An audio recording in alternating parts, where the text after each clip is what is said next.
खासदार संजय राऊतांनी दादांच्या राष्ट्रवादीबद्दल खळबळजनक दावा केलाय.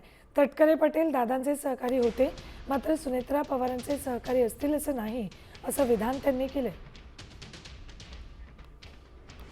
प्रफुल्ल पटेल, सुनील तटकरे हे अजितदादांचे सहकारी होते.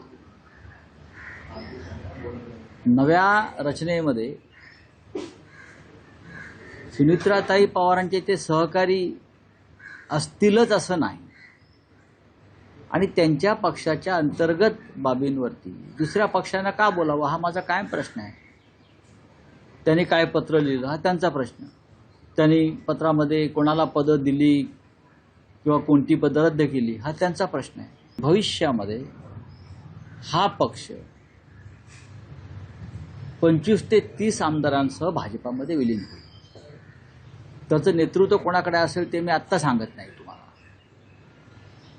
आणि त्याचबरोबर शिंदे गटाचेही तितकेच आमदार हे भाजपात विलीन होते. दोन्ही पक्षांचे तेवढे 25-30 आमदार हे भाजपात विलीन होण्याच्या मानसिकतेमध्ये आहेत.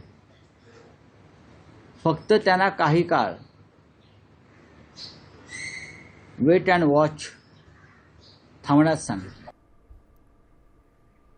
ते संजय राऊतांनी आपले खासदार सांभाळावेत. हसन मुश्रीफांनी संजय राऊतांना टोला लगावलाय. राष्ट्रवादीचा एकही आमदार फुटणार नाही असं मुश्रीफ यांनी विश्वास व्यक्त केलाय. राष्ट्रवादीचे 25 ते 30 आमदार फुटणार असा दावा संजय राऊतांनी केला होता. त्यावरून मुश्रीफ यांनी काय उत्तर दिले बघा. राष्ट्रवादी काँग्रेस पक्षाचा एकही आमदार हा अजितदादाचा पक्ष सोडून जाणार नाही.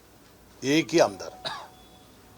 आता वास्तविक आपल्या संजय राऊतांनी आपले खासदार सांभाळावेत तेच बरेचसे चाललेले आहेत, अशा बातम्या आम्ही ऐकलेल्या आहेत.